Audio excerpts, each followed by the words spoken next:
Hey YouTube, it's Brittany or Shorty Girl to you, and today is our induction day. It was originally supposed to be at it was originally supposed to be at 4:15, but they called at 10 this morning and said we moved it up to 1:45, so it's now, let me see, 12:42. So in about an hour, I'll be getting my started on my induction, and oh goodness, he is almost here. I'm just trying to comb my hair down and do something, but trust me, later videos you may see me in like a bonnet or my head wrap or something, because it's just gonna be a long couple of days. But yeah, stay tuned, and I should be back with another clip shortly. Bye.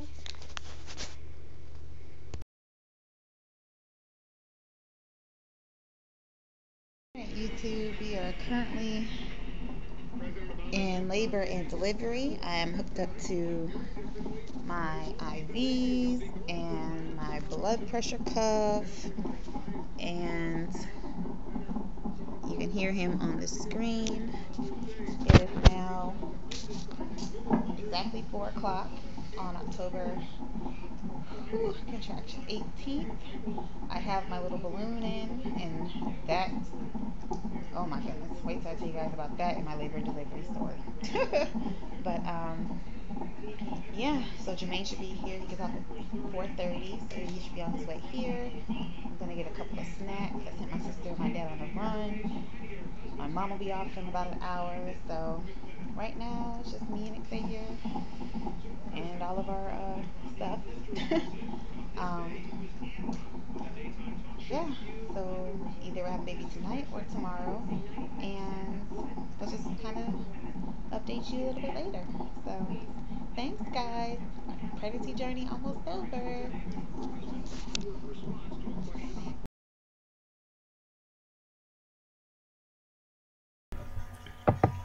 So yeah, that was just a little video clip of October 18th. That was the day of my induction. The induction procedure that they used was the Foley catheter induction method. The Foley catheter labor induction is not as common as it used to be. They usually give you like a insert, like a little suppository now, or have you get an injection in your IV. But this time they use a catheter for labor induction. Basically, it's like this long stem with a balloon on the end. The balloon portion of the Foley is to keep the bladder empty. It's inserted, deflated into the uterus by having, like my doctor inserted it by having a speculum and fingers. You just kind of put it in there. The balloon is placed between the amniotic sac and the the bottom of the uterus, and then the balloon is inflated with the saline solution. Now they filled mine up to 60. I think it was 60 milliliters. She was like, we can go for 80, but I was like, I can't take. It's almost like the worst menstrual cramps.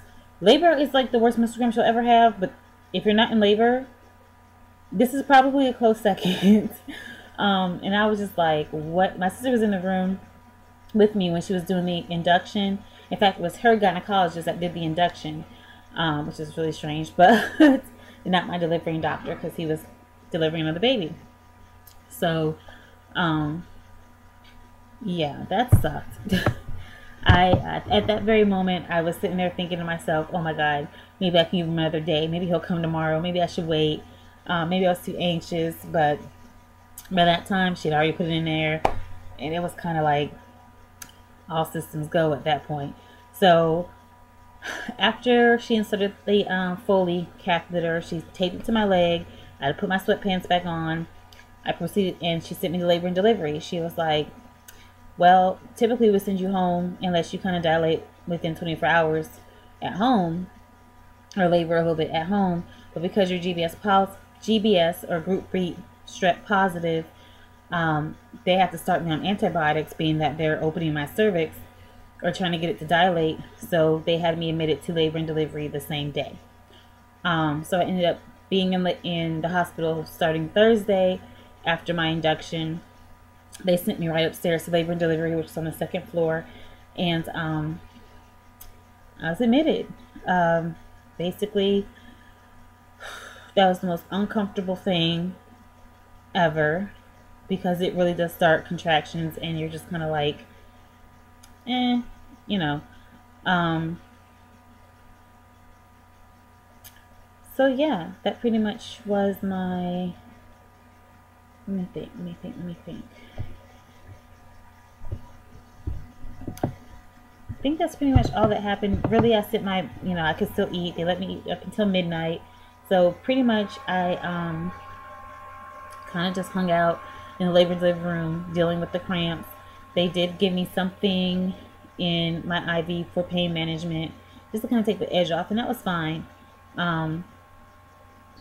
But based off the pain that I was getting from that and thinking labor, I was like, oh yeah, I'm definitely having an epidural. So they signed me up for my epidural, and basically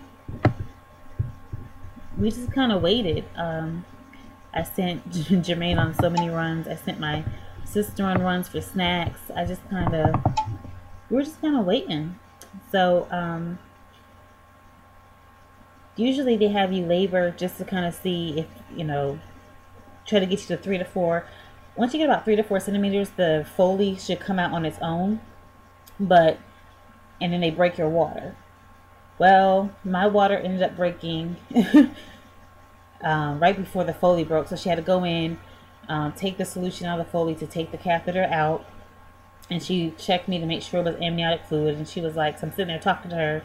And she was like, I was like, my water broke. And she's like, are you sure? And I'm just kind of like, now, when you're pregnant and it's your first time mother, you're kind of thinking, what does it feel like when your water breaks? Or some people say it feels like you're peeing on yourself. To me, it doesn't feel like I'm peeing on myself, because it doesn't come from where you pee. Obviously, it comes from, where you would have a menstrual. And it's a whole bunch of water. So I could tell the difference. I'm old enough to know where pee comes from and such. And if it's a gush of water, it's not going to come like that. And this was a gush. And it was so funny because my water, I was sitting there talking to her, just calm, and my water just broke. And I sit up, and it's just more water just keeps coming out. And it was just like, oh my God. So she, she changed my bedding, and then Jermaine actually helped change my bedding too. And he wasn't grossed out or weirded out at all. Like, it was really weird. But, so yeah, everybody, my parents, my sister, went home. My aunt was supposed to come in the next day. They all had to work Friday, so they all went to work. I told Jermaine to go to work. I was like, I'm sure the baby's not coming till later on tonight.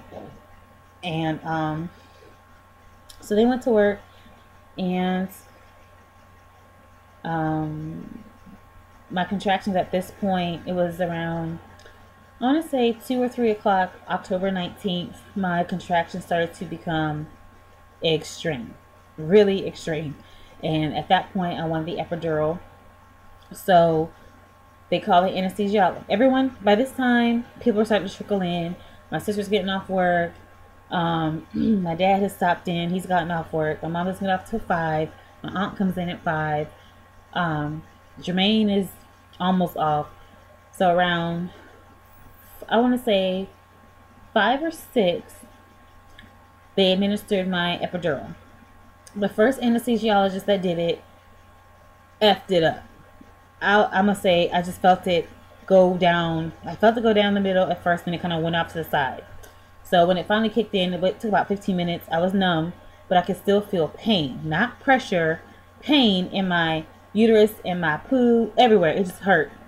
And he wants to get smart with me and tell me, well, ma'am, it's not going to take all the pain away. You're still going to feel pressure. I said, I have been a female for a long time.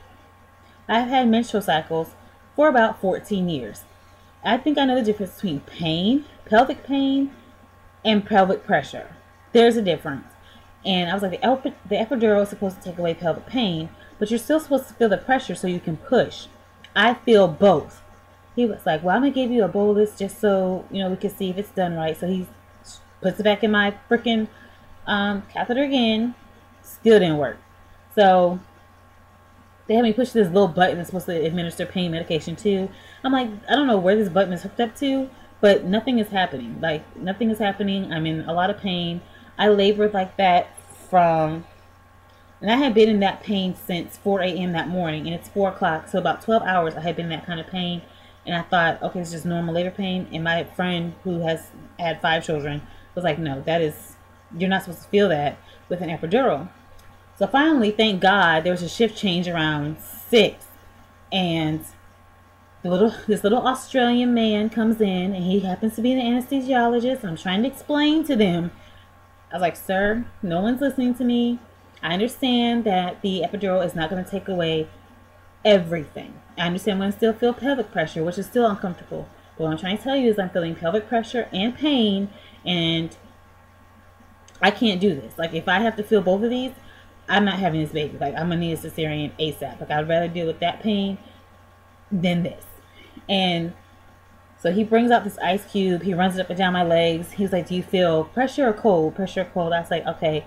I was like, I feel pressure, but I don't feel cold. So then he takes it down my middle. He goes, you feel pressure or cold? I said, I feel both.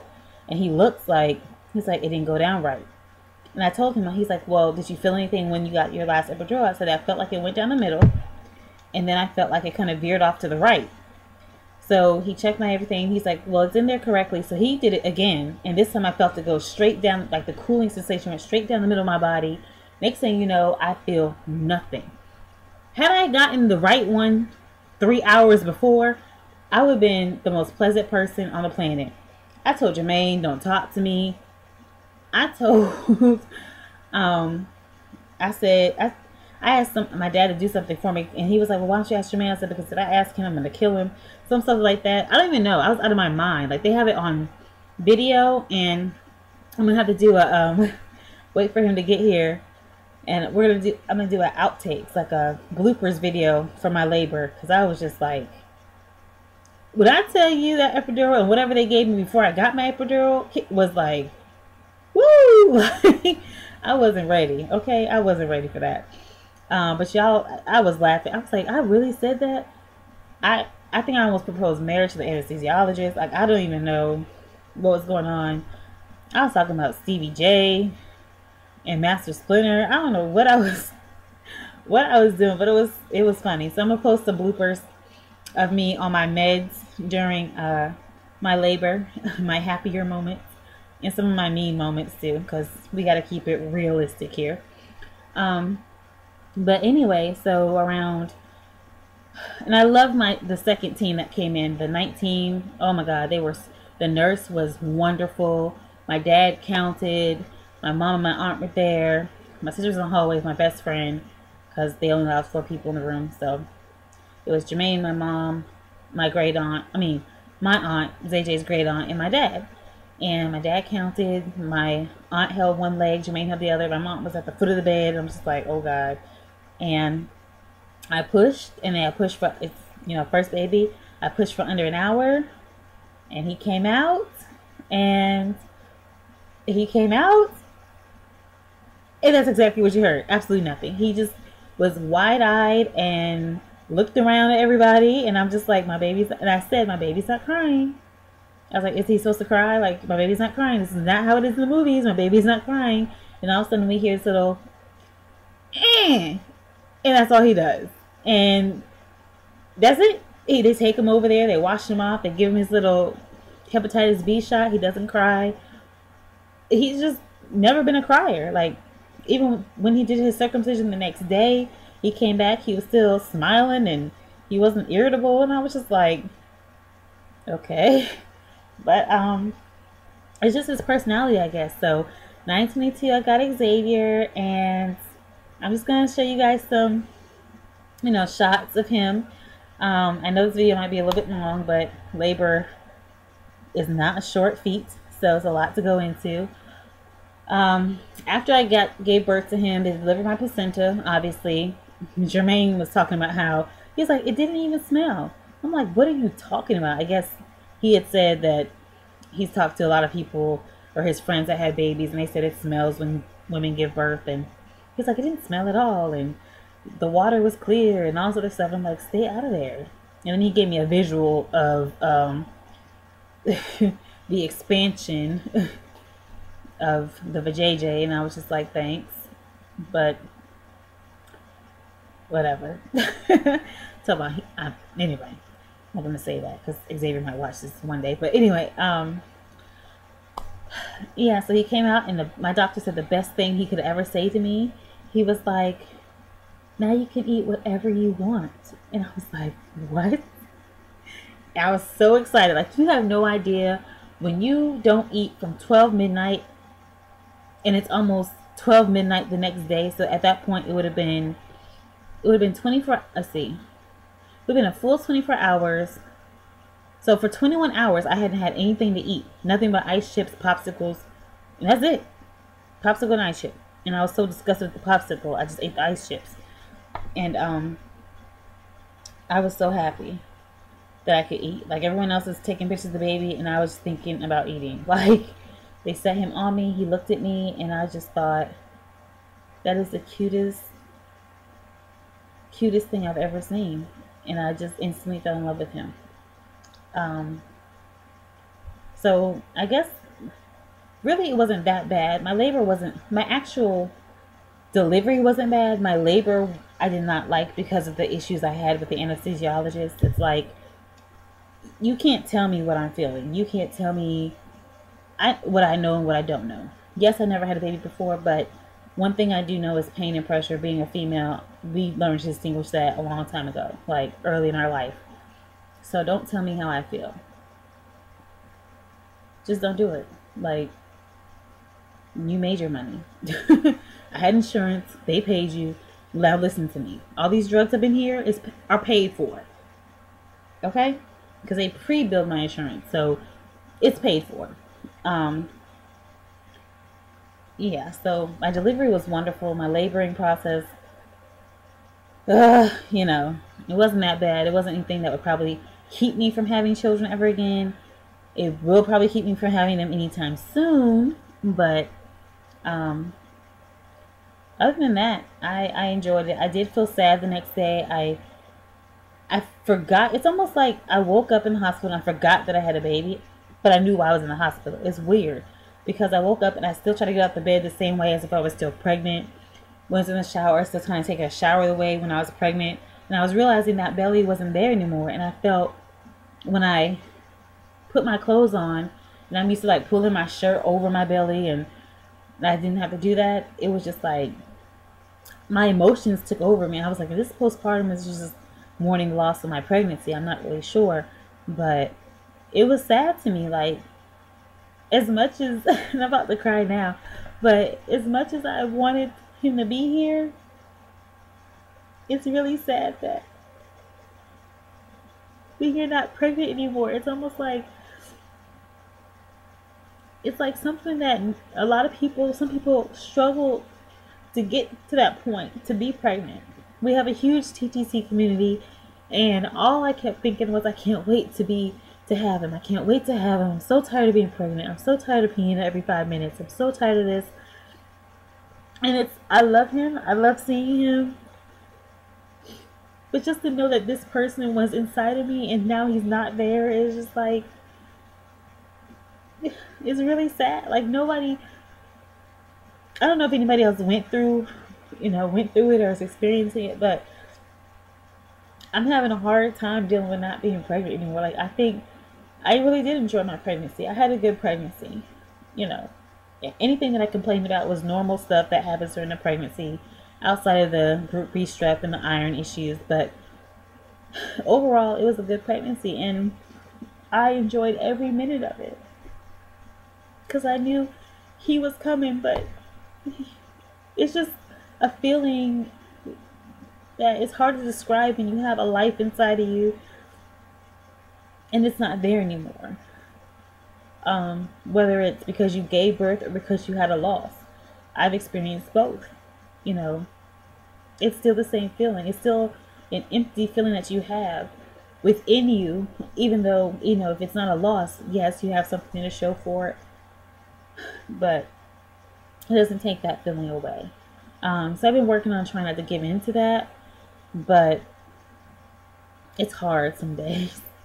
Because I look at him, I just think of all the things that he does outside the womb. And I'm like, I remember when you were inside and he used to kick me like that, or so that these are the feet that used to do this to me, and this is the butt that used to sit all in my rib cage, and this is the head that used to push down and cause me to go to the bathroom 50 billion times a day.